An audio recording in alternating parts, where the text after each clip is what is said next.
কেমন আছো সবাই? আজকে কলমি শাকের পাকোড়া বানাচ্ছি। তেলে দিয়ে দিলাম।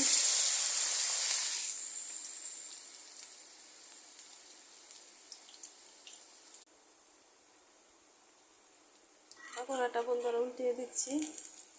তোমরা এভাবে কলমি শাক দিয়ে পাকোড়া বানিয়ে খেতে পারো, ভালো লাগে। এদিক দিয়ে আরেকটা দিয়ে দিলাম।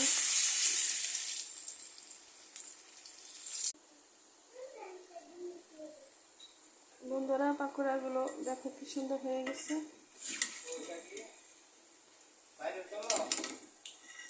উঠিয়ে নিচ্ছি।